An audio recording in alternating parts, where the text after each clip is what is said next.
नमस्कार दोस्तों, मेरा नाम है कृष्णा मिश्रा। आप सभी का जीएस कर्मयोगी में भरपूर स्वागत है।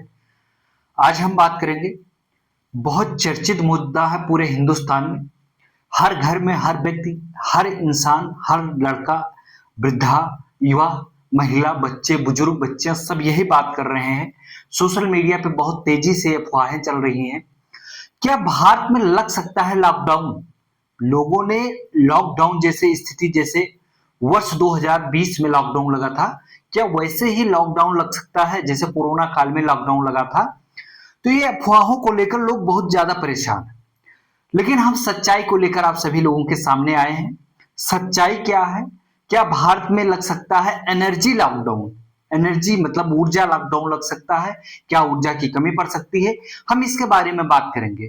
भारत में क्यों यह मुद्दा बहुत चर्चा में हो गया, इतना चर्चा में क्यों आया, क्यों इतनी तेजी से चर्चा होने लगी? भारत के प्रधानमंत्री श्री नरेंद्र मोदी जी लोकसभा में और राज्यसभा में दोनों जगह गए थे और आए, संसद में अपने भाषण में बोले और भाषण में ये कहा कि आप सभी लोग, कोरोना काल जैसे संकट आ सकता है और ऐसी स्थिति के लिए आप सभी लोग हमेशा तैयार रहें। ऐसी परिस्थिति पैदा हो सकती है जैसे कोरोना काल में, यानी कि लॉकडाउन के टाइम में लॉकडाउन लगा था, जिस जैसे परिस्थिति उस समय उत्पन्न हुई थी, वैसी परिस्थिति उत्पन्न हो सकती है। और उनके बयान, यानी कि उनके भाषण देने के बाद राज्यसभा में और लोकसभा में उनके भाषण देने के बाद ये बातें बहुत तेजी से पूरे भारत में एक बहुत बड़ी चर्चा बन गई। क्या भारत में फिर से लॉकडाउन लग जाएगा? जी नहीं, उन्होंने ये नहीं कहा था कि भारत में फिर से लॉकडाउन लग जाएगा। लॉकडाउन मतलब यह है एनर्जी लॉकडाउन। एनर्जी लॉकडाउन का हम पूरा एक्सप्लेन करेंगे। लोग ये आशंका व्यक्त कर रहे हैं, प्रधानमंत्री जी ने बताया, मैंने पड़ोस के देश के सारे देश के राष्ट्रीय अध्यक्षों से बात किया, एशिया के और लगभग सभी दूर एशिया, अफ्रीका और सभी देशों से उन्होंने राष्ट्रीय अध्यक्षों से बात की और जो मामला उनको सुलझाना था, जैसे कि अपने यहाँ पेट्रोलियम ऑयल की कमी है, अपने यहाँ गैस की कमी है, एलपीजी गैस की कमी है, तो उसकी पूर्ति के लिए उन्होंने सभी लोगों से बात की।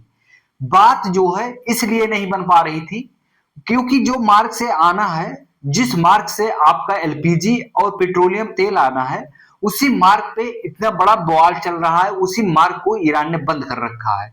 तो इतने मात्रा में, जितनी मात्रा में हमारी खपत है उतनी मात्रा में उस समय नहीं आ पा रहा था। इसी को लेकर के कि वो ये बाधाएं, जब तक अगर युद्ध अभी समाप्त नहीं होता है, ईरान और अमेरिका के बीच जो जंग चल रही है, अगर ये समाप्त नहीं होती है, ऐसे जंग जारी रही लंबे समय तक और जंग चली और लंबे समय तक चली, तो भारत में एनर्जी लॉकडाउन लग सकता है। क्योंकि भारत में एनर्जी उत्पन्न नहीं होती है इतनी पर्याप्त मात्रा में कि ताकि हर व्यक्ति के संसाधनों की पूर्ति की जा सके। इसीलिए उन्होंने कहा भारत में एनर्जी लॉकडाउन लग सकता है। लॉकडाउन जैसे संकट, जैसे घड़ी, जैसे संकट जैसे समय के लिए आप सभी लोग अपने आप को प्रिपेयर कर लें, तैयार कर लें। उनका कहने का मतलब यह था कि लॉकडाउन के टाइम पे आप सभी लोगों ने संसाधनों का प्रयोग जो है बहुत अच्छे तरीके से यूटिलाइज किया था। हर एक कोई भी संसाधन हो, वैसे भी आप जितने आपके पास क्या भारत में लग सकता है एनर्जी लॉकडाउन? तो भारत में जब तेल, ऑयल यानी कि पेट्रोलियम ऑयल और एलपीजी की कमी हो जाएगी तो एनर्जी लॉकडाउन लग सकता है। ऐसा बिल्कुल बिल्कुल हो सकता है। अगर ये लंबा युद्ध और लंबे दिनों तक चला तो ऐसा बिल्कुल हो सकता है। लेकिन भारत के पास पर्याप्त मात्रा में स्टोरेज करने की क्षमता, भारत में पर्याप्त मात्रा में वर्तमान में इस समय के हालात ये हैं कि भारत में पर्याप्त मात्रा में पेट्रोलियम ऑयल और एलपीजी उपलब्ध है। पेट्रोलियम, ये इंडियन ऑयल कॉरपोरेशन ने अपना एक बयान जारी किया और ट्वीट करके बताया है, इंडियन ऑयल कॉरपोरेशन ने, कि भारत में पर्याप्त मात्रा में पेट्रोलियम ऑयल और एलपीजी उपलब्ध है। ये पेट्रोलियम ऑयल की तरफ से ये बयान आया है, ये ट्वीट आया है, ठीक है। तो भारत में पर्याप्त मात्रा, लेकिन आने वाले समय के लिए ये बताया गया है कि आपके पास जो संसाधन है, आप जिसमें पेट्रोल प्रयोग करते हैं, डीजल प्रयोग करते हैं, जिस संसाधन में एलपीजी गैस का उपयोग करते हैं खाना बनाने में, होटल, रेस्तरां, रेस्टोरेंट में आप जहां भी यूज करते हैं, उसकी मात्रा घटाई जाए और उसके उपयोग के संसाधन को कम किया जाए, ताकि कम संसाधन में हम अपने आप को, अपनी जरूरतें पूरी कर सके। क्योंकि हमें ईंधन को बचा के रखना है, एनर्जी को बचा के रखना है। अगर ये एनर्जी का मामला सॉल्व नहीं हुआ तो भारत में बहुत लोग, जैसे चर्चाएं बहुत तेजी से चल रही है, क्या बिजली संकट भी आ सकता है? क्या बिजली संकट आ सकता है? क्या लाइट संकट? तो उनका कहने का मतलब यह है, उन्हीं का कहने का मतलब नहीं, मैं अपने तरफ से कह रहा हूं, आप सभी लोग एनर्जी को बचाइए। लाइट संसाधन, अगर आपको लाइट नहीं प्रयोग करना है, आपको लाइट की कोई जरूरत नहीं है, तो आप अपने लाइट को बंद कर दीजिए, अपने फैन को बंद कर दीजिए। बेफिजूल जो 500 मीटर और 400 मीटर के लिए आप फोर व्हीलर गाड़ी से जाते थे, टू व्हीलर गाड़ी से यात्रा करते थे, अगर लॉन्ग लॉन्ग ड्राइव नहीं है, शॉर्ट ड्राइव है, तो आप सभी लोग एनर्जी को बचाने के लिए, पेट्रोलियम ऑयल को बचाने के लिए और एलपीजी को बचाने के लिए आप सभी लोग उस यात्रा को कई किसी बस से चले जाएं या किसी अन्य संसाधन से चले जाएं, ताकि वो एनर्जी बच सके।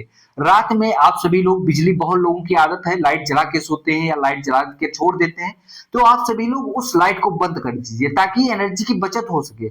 हम लोगों को अपने आप को प्रिपेयर करना है, अपने देश के साथ खड़ा होना है और अपने देश की एनर्जी को बचा के रखना है, ताकि हमें इस एनर्जी को और लंबे समय तक यूज कर सकते हैं। अगर युद्ध का और लंबा खींचा तो हमारे यहाँ एनर्जी की कमी ना आए। ठीक है, तो आप सभी लोग एनर्जी को बचाएं, एनर्जी को फिजूल में खर्च ना करें। और अगर ऐसे संकट गहराता गया और संकट ऐसे युद्ध ये जारी रहा और संकट बढ़ता चला गया, तो बिल्कुल एनर्जी लॉकडाउन लगेगा। ठीक है, लेकिन अभी कोई ऐसी पुष्टि नहीं हुई। भारत सरकार की तरफ से बयान आया है कि भारत में पर्याप्त मात्रा में पेट्रोलियम तेल और एलपीजी गैस उपलब्ध है, और यही इंडियन ऑयल कॉर्पोरेशन ने भी अपना बयान दिया है, और हिंदुस्तान कॉर्पोरेशन लिमिटेड ने भी इस मामले में अपना बयान दिया है। ठीक है, कि भारत में एलपीजी और पेट्रोलियम ऑयल पर्याप्त मात्रा में उपलब्ध है। तो आप सभी लोग घबराएं ना, अफवाहें ना फैलाएं, ना किसी के कहने पे फर्जी में पड़े, किसी फर्जी मीडिया के द्वारा किसी फर्जी लाइन को दे करके और उस बात को चढ़ाकर अपने व्यूज के लिए, अपनी टीआरपी बढ़ाने के लिए अगर कोई बात वो अफवाहों में बता रहे हैं, उस पर विश्वास ना करें, उस पर ध्यान ना दें। जो एथेंटिक न्यूज आए, जो सटीक न्यूज आए, भारत सरकार की तरफ से जो चीजें बताई जाए उस पे आप भरोसा करें, क्योंकि मीडिया पे इस वक्त आप लोगों को भरोसा करने की जरूरत नहीं है। और देश के साथ देश, अपना ही देश नहीं, पूरा विश्व इस समय संकट की स्थिति में आ गया है। पूरा विश्व बहुत मुसीबत में फंस चुका है, एलपीजी गैस को लेकर के और पेट्रोलियम ऑयल को लेकर के, और एनर्जी के सभी सेक्टर को लेकर पूरा विश्व परेशान है, सिर्फ भारत ही नहीं। तो आप सभी लोगों को इस समय वर्तमान की स्थिति यह है कि अपने देश के हित में और अपने देश के लिए, अपने लिए, स्वयं अपने लिए, आप सभी लोगों को अपने लिए एनर्जी को बचाना होगा और राष्ट्र के हित में कार्य करना होगा। तो इस प्रकार से कोई अफवाहों पे भी ध्यान ना दे, जब तक कोई सरकार ऐसी घोषणा ना करे तब तक आप सभी लोग इस पे भरोसा ना करें और ऐसी न्यूज पे कोई भरोसा ना करें। क्योंकि ये न्यूज इसलिए तेज हो गई क्योंकि प्रधानमंत्री जी, हम बता ही चुके हैं, उनके भाषण आता, उनका जैसे उनका भाषण आता है तुरंत लोगों ने उसका गलत अर्थ निकाल के और इतना ज्यादा अफवाहें फैलाना शुरू कर दिया सोशल मीडिया के माध्यम से। क्या बताएं, खासकर मीडिया पे भरोसा बिल्कुल नहीं करना है आप लोगों को। आप लोगों को मैं बार बार बता रहा हूं, ऑथेंटिक न्यूज देखिए, ठीक है, उस पर भरोसा करिए। भारत सरकार की तरफ से ट्वीट किया जाए उसको पढ़िए, उसको जानिए, अपने से जानकार अच्छे लोगों से पूछिए, लेकिन इधर उधर की न्यूज पे भरोसा बिल्कुल ना करें। क्योंकि इधर उधर की न्यूज पे जैसे आप भरोसा करेंगे वैसे अफवाहें फैलेंगी, और जो लोग भी अफवाहें फैला रहे हैं कृपया करके उनसे निवेदन है कि ऐसी अफवाह बिल्कुल ना फैलाएं, क्योंकि ये संकट की घड़ी में हम सभी लोगों को अपने देश के साथ खड़ा होना है, और पूरा विश्व परेशान है, अपना देश परेशान है, हर नागरिक परेशान है। हर नागरिक, अभी एलपीजी की कमी से हर चीज महंगी होती जा रही है, एलपीजी महंगी हो गई है, ठीक है, एलपीजी महंगी हुई है, और उसके वजह से बहुत जगह पे एलपीजी अभी उपलब्ध नहीं हो पा रही थी, उपलब्ध करवा रही है सरकार जितनी मात्रा में, काला बाजारी नहीं हो पा रही है इसकी, एलपीजी की, ठीक है। तो आप सभी लोगों की खाने पीने की चीजें थोड़ा बहुत महंगी होंगी, उसकी वजह यह है कि एलपीजी पर्याप्त मात्रा में उपलब्ध नहीं है। तो एलपीजी जो महंगा आएगा तो खाने पीने वाली हर चीज महंगी हो जाएगी। मैंने देखा बहुत सारे होटल बंद हो गए हैं, जितनी रोडों पे छोटे छोटे होटल चलते थे, नुक्कड़ पे ठेले लगते, वो सारे बंद हो चुके हैं। तो इस समय एलपीजी की थोड़ी बहुत जो ब्लैक मात्रा में काला बाजारी होती थी, वो उसकी कमी आ गई है, लेकिन जो प्रत्येक व्यक्ति को कार्ड के अनुसार दिया जाता था उसकी कमी अभी नहीं आई है। तो ये फर्जी न्यूज है, इस पे आप सभी लोग भरोसा ना करें। फिर हम दूसरी न्यूज पे आते हैं, क्या अमेरिका ने सच में किया सीज फायर? ठीक है, अमेरिका के राष्ट्रपति डोनाल्ड ट्रंप, ठीक है, अमेरिका के डोनाल्ड ट्रंप जो राष्ट्रपति हैं, उनके ऊपर दुनिया के हर पर्सन की नजरें टिकी रहती है, उनकी बातों पे हर दुनिया के हर व्यक्ति की नजरें टिकी होती है, लेकिन ये कहते कुछ और है, करते कुछ और है। ये अभी कब क्या कह जाए कोई पता नहीं है, ठीक है। ये भी अपनी बातों पे कभी ज्यादा से ज्यादा 15-20 मिनट अपनी बातों पे नहीं रुक पाते हैं, कहते कुछ और है, करते कुछ और है, इनका यही है। और इन्होंने जो ईरान के साथ इनका युद्ध चला, इन्होंने 21 तारीख को बयान दिया था, 21 मार्च को इन्होंने कहा था कि अगर, ठीक है, होर्मुज जल संधि को ईरान नहीं खोलता है और वहां से सारे टैंकर को नहीं जाने देता है, तो 48 घंटे के अंदर उसके सारे जितने रिफाइनरी है उस पर हमला किया जाएगा, ठीक है। इस पे इजराइल की मीडिया ने उसका समर्थन किया था, किसका, अमेरिका के राष्ट्रपति डोनाल्ड ट्रंप का। फिर इन्होंने 23 मार्च को यह घोषणा करते हैं कि ईरान के तरफ से, ठीक है, ईरान के तरफ से उनके अधिकारियों द्वारा वहां के बड़े शीर्ष नेताओं के द्वारा बातचीत हुई है और उन्होंने बहुत रिक्वेस्ट किया है। उनकी रिक्वेस्ट के अनुसार यहाँ पे हिंदुस्तान क्या कहते हैं, सीज फायर की बात की है, उन्होंने बहुत रिक्वेस्ट किया है, तो उन्हीं की बातों को लेकर हम सीज फायर करते हैं।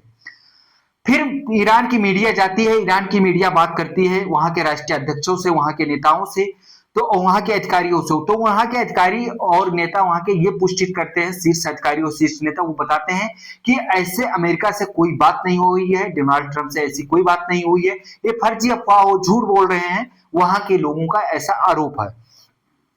फिर जब ये सीज फायर के लिए 23 मार्च को कहते हैं कि हम ये 5 दिनों का मौका देते हैं, ईरान ने बहुत रिक्वेस्ट की है, ईरान के बहुत रिक्वेस्ट करने पर 5 दिनों के लिए इस युद्ध को युद्ध विराम दिया जाता है, सीज फायर किया जाता है, और इन्होंने इस सीज फायर को रोकने की बात की 5 दिनों के लिए, ठीक है।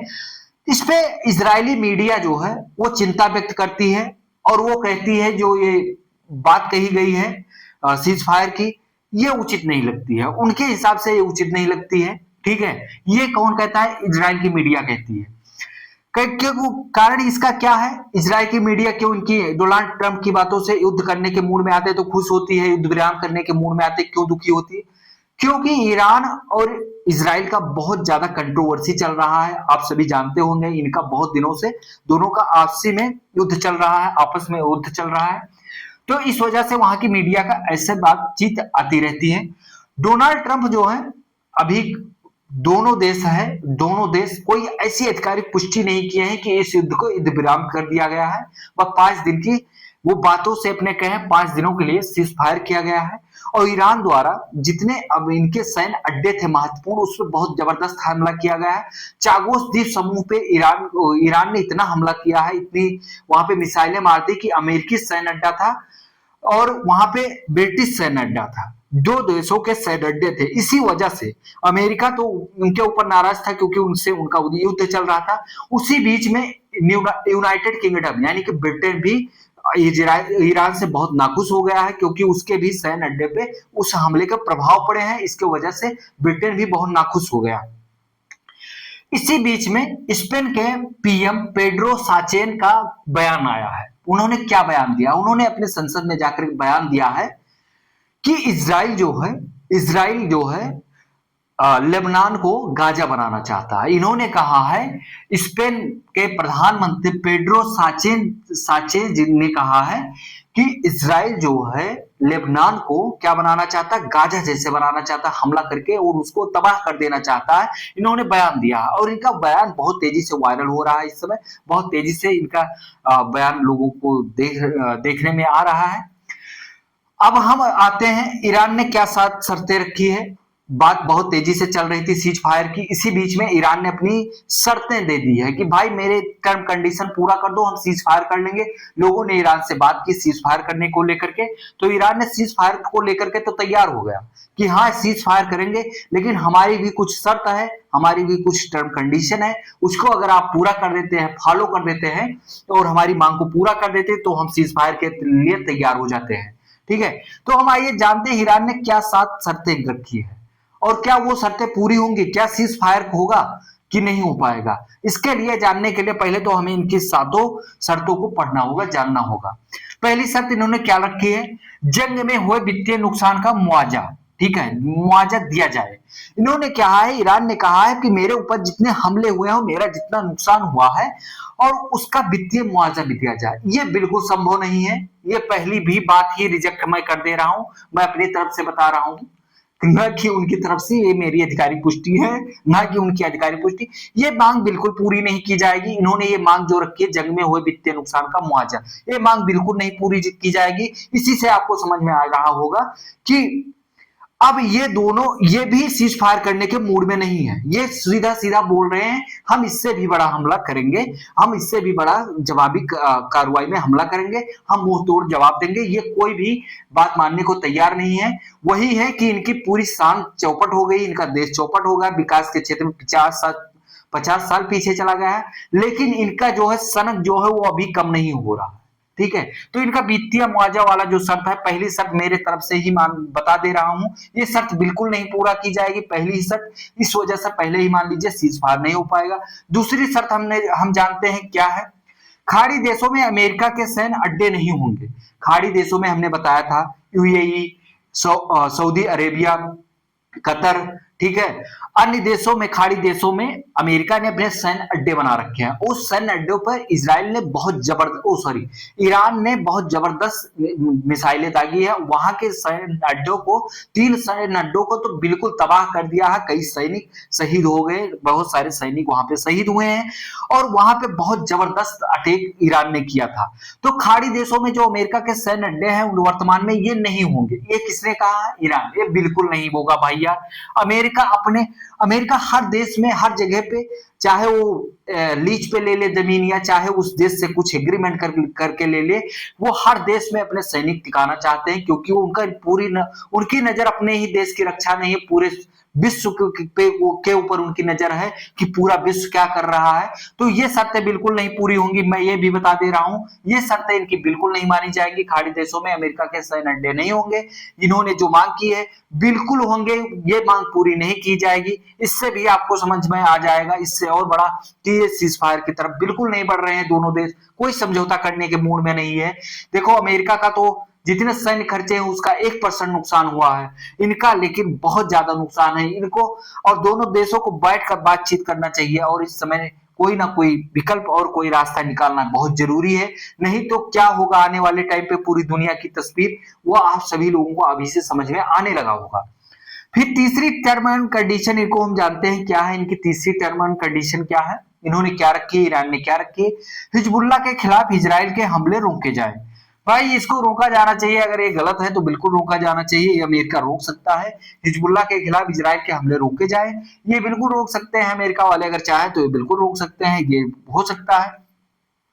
स्ट्रेट ऑफ हॉर्मुज से गुजरने वाले जहाजों से शुल्क वसूला जाए। अभी तक जो स्टेट ऑफ हॉर्मुज था, उससे जो जहाज अपने संसाधन को लेकर के गुजरते थे, उस समुद्री मार्ग से व्यापार करते थे, वहां से जो शुल्क है कुछ लोगों से नहीं लिया जाता, कुछ लोगों से नाम मात्र लिया जाता रहा होगा।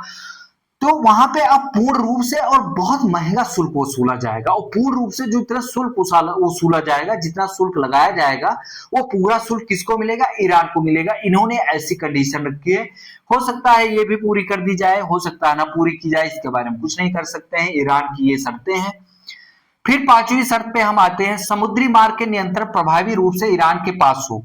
जो समुद्री मार्ग है, होर्मुज से होकर के जितना समुद्री मार्ग गुजरता है, हॉर्मुज से लेकर के और जितना समुद्री मार्ग गुजरता है, वहां पे इनका कहने के मतलब है कि जितना समुद्री मार्ग का अधिकार क्षेत्र वहां के आसपास का, वहां इनके पूर्ण रूप से इनके नियंत्रण में दे दिया जाए। बिल्कुल नहीं होगा, ये गलत शर्तें मांग रहे हैं और ये होना भी नहीं चाहिए। नहीं, आज ये हॉर्मुज जल संधि बंद करके बैठ गए हैं, कल कोई और रास्ता भी निकाला जाए, बनाया जाए, उसको भी रोक के बैठ जाएंगे। इससे पूरी दुनिया, इनके एक देश के चक्कर में पूरी दुनिया तबाह हो जाएगी, पूरी दुनिया की अर्थव्यवस्था चौपट हो जाएगी एक देश की वजह से। तो ये बिल्कुल नहीं होना चाहिए, ये खत्म नहीं देना चाहिए।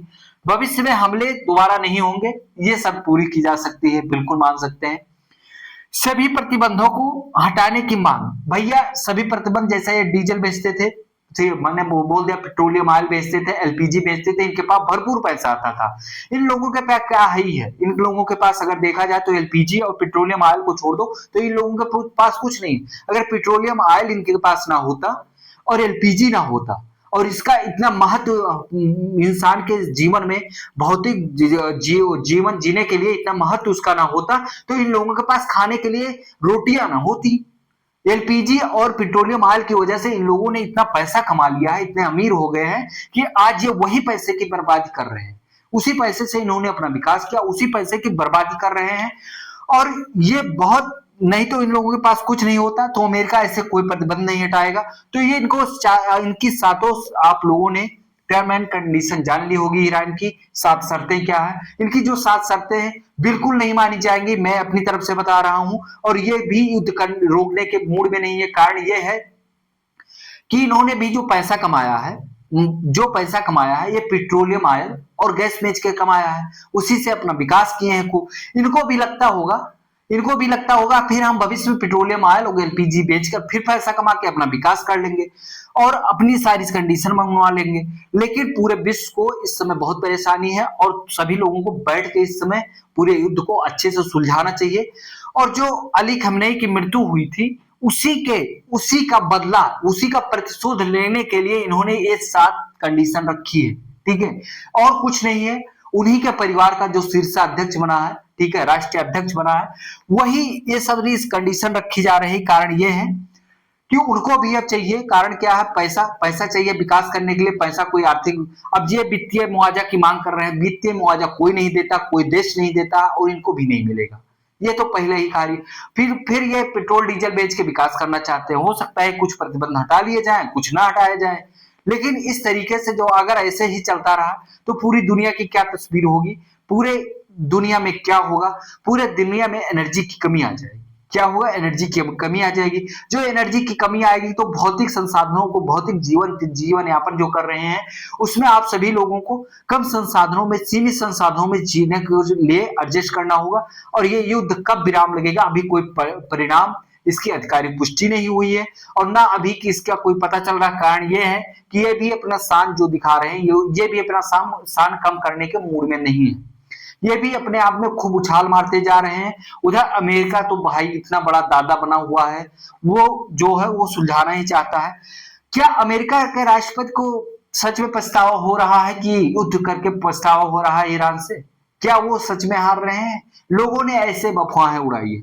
देखो, अमेरिका ये सोच रहा होगा क्योंकि पूरा विश्व प्रभावित हुआ है, बहुत प्रभावित हो रहा है, सारी चीजें महंगी होंगी, ऐसा है, डॉलर की भी कीमतें गिरेंगी, तो इससे अमेरिका के कुछ लोगों ने ऐसी आधिकारिक पुष्टि की है कि अमेरिका का पछतावा हो रहा है। ठीक है, अमेरिका को पछतावा हो रहा है युद्ध कर करके, और युद्ध में अमेरिका को इजराइल ने खुदा दिया है। वहां के कुछ लोगों का बयान ऐसा आया है, ये मेरी तरफ से कोई नहीं है, अमेरिका के लोगों का, कुछ लोगों का बयान ऐसा आया है कि इजराइल ने उनको यहाँ पे फंसा दिया है और अमेरिका फंस गया है और यहाँ पे अमेरिका फालतू में आके लड़ रहा है, ऐसे लोगों का कहना है। लेकिन क्या है, आप सभी लोगों के पास तस्वीर आ ही गई।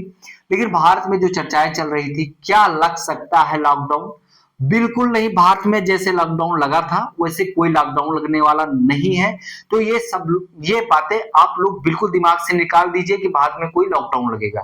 भारत में कोई लॉकडाउन लगने वाला नहीं है भैया। जब एनर्जी की कमी आएगी तो एनर्जी लॉकडाउन जब लगेगा तब देखा जाएगा, अभी कोई ऐसी स्थिति नहीं है। लेकिन आप सभी लोग कम संसाधनों में, कम चीजों में जीने के लिए सीखिए और फालतू में जो गाड़ियां चलाते थे, हर पॉइंट पे गाड़ी लेकर घूमते थे, चाहे वो 4 व्हीलर हो, चाहे 2 व्हीलर हो, चाहे बड़ी गाड़ियां, उससे भी बड़ी बड़ी गाड़ियां हो, तो उस गाड़ी को आप सभी लोग खड़ी कर दीजिए। जब जरूरत हो, बहुत जरूरी काम हो, तभी उसको लेकर बाहर निकले और उसको लेकर लॉन्ग ड्राइव पे जाए। फालतू में इधर उधर न दौड़ भाग मचाए, फालतू में एलपीजी का उपयोग ना करें, दुरुपयोग उसका ना करें। ठीक है, कारण यह है कि अभी सारी पूरे विश्व की जो स्थिति है, तस्वीर है, वो अभी लेकर कोई देश कुछ स्पष्ट कह नहीं सकता है। अपने ही देश नहीं, पूरा संपूर्ण विश्व, पूरा खासकर कह सकते हैं पश्चिमी एशिया जो है, ये बहुत बहुत जबरदस्त प्रभावित हुआ है इस युद्ध से। ये पश्चिमी एशिया जो है इसी पे डिपेंड था, क्योंकि खाड़ी देशों से एलपीजी और पेट्रोलियम ऑयल लेते थे, तो वहां पे अभी नहीं पहुंच पा रहा है। अब कोई आगे चल करके नया रास्ता निकाला जाएगा, नया विकल्प बनेगा, तो उस रास्ते से इनका व्यापारिक समुद्री मार्ग आवागमन तेजी से होगा। तब तक के लिए अभी जैसे चल रहा है ऐसे चलने दीजिए। और आप सभी लोगों से निवेदन है कि किसी भी फर्जी मीडिया अफवाह में न पड़े, न किसी फर्जी मीडिया अफवाह के चक्कर में पड़े, ना किसी के बहकावे में आए, ना किसी के कहने पे पड़े। सब अपनी मर्जी से ही नहीं, कुछ आधिकारिक पुष्टि जो होती है, जब तक आधिकारिक पुष्टि किसी चीज की ना हो जाए तब तक आप सभी लोग किसी भी बात के लिए, ठीक है, किसी भी बात पे भरोसा मत कीजिए। मीडिया, मैं फिर कह रहा हूं, मीडिया टीआरपी और व्यूज के चक्कर में ये सारी चीजें कर देती है। वो ऐसा ऐसा हेडलाइन बना देते हैं जिससे लोगों में दहशत फैल जाए, लोग उनको वीडियो देखने के लिए मजबूर हो जाए। लेकिन ये सब बहुत गलत चीजें हैं। उन लोगों को भी अब देश के साथ खड़ा होना चाहिए, और हमेशा मीडिया ही देश के साथ खड़ी होती है। इस समय मीडिया को देश के साथ खड़ा होना बहुत जरूरी है। और आप सभी लोग ऐसे ही वीडियो देखने के लिए वीडियो को ज्यादा से ज्यादा लोगों के पास शेयर करें, और लाइक करें, सब्सक्राइब करें, और कमेंट में अपना रिस्पॉन्स जरूर बताइएगा कि कैसा इन्फॉर्मेशन जो दी गई वो कैसा लगा आप सभी लोगों को। आप सभी लोग पूरे इन्फॉर्मेशन को शेयर करिएगा। आप सभी लोगों को जो भी इंफॉर्मेशन आप लोगों के पास है कमेंट में बिल्कुल बता सकते हैं। आप लोगों के भी इंफॉर्मेशन को अगर रीड किया जाएगा, आप लोग अच्छी इंफॉर्मेशन देंगे तो आप लोगों के भी इंफॉर्मेशन का जिक्र हम अपनी क्लास में उसको उठा के डेटा को उठा के और हम आपके इंफॉर्मेशन का भी जिक्र करेंगे। ठीक है, आपके नाम के सहित जिक्र करेंगे। लेकिन आप सभी लोगों को इसके पहले आप सभी को ज्यादा से ज्यादा लोगों को पास वीडियो शेयर करना होगा, सब्सक्राइब करना होगा, लाइक करना होगा, और वीडियो कैसा लगा ये आपको बताना होगा कमेंट में आकर के। ठीक है, तो आप फिर हम अगली क्लास में मिलेंगे। जैसी ही तस्वीर आती है, हम इसीलिए रोज वीडियो लेकर इस पर नहीं आते, हर मुद्दे पर लेकर नहीं खड़े होते। उसकी वजह यह है कि कोई जब बड़ी बात होती है जिसकी बात को लेकर ज्यादा चर्चाएं हो जाती हैं, लोग परेशान हो जाते हैं। देखने में आता है कि लोग परेशान हैं, किस बात से परेशान है, किस मुद्दे पे परेशान है, तो उसी मुद्दे को लेकर के हम आते हैं और क्लियर करते हैं। ठीक है, ना कि हमारा ये मकसद है कि आप लोगों के बीच अफवाह फैलाई जाए। हमारा एक ही मकसद है, आप लोगों को सही और सटीक जानकारी पहुंचाई जाए। तो आप सभी लोग चैनल को बहुत ज्यादा से ज्यादा लोगों के पास शेयर करिएगा, और अपना रिस्पॉन्स जरूर दीजिएगा, और अपनी जानकारी दीजिएगा। जो भी इसके बारे में आपको और ज्यादा जानकारी होगी आप कमेंट में बता सकते हैं, उसको आपके नाम सहित हम पूरा यहाँ पे जिक्र करेंगे अगली क्लास में। फिर हम अगली क्लास में मिलेंगे, फिर नई क्लास और नए सेशन के साथ मिलेंगे, और नया चैप्टर इसके बारे में लाएंगे। जो भी घटनाएं इसके बारे में घटित होती हैं, जैसी भी घटनाएं होंगी, जैसी भी स्थिति परिस्थिति होगी भारत से लेकर संपूर्ण विश्व की, इस युद्ध को लेकर के या किसी चीज को लेकर के पूरे विश्व की, तो हम संपूर्ण वीडियो, पूरा एक वीडियो लेकर आएंगे, पूरी बातों को क्लियर करेंगे, ना कि ऐसे भाग जाएंगे लोगों की तरह। अफवाह फैलाना मेरा काम नहीं है। अब चलते हैं, आपसे फिर अगले वीडियो में मिलेंगे। तब तक के लिए जय हिंद, धन्यवाद।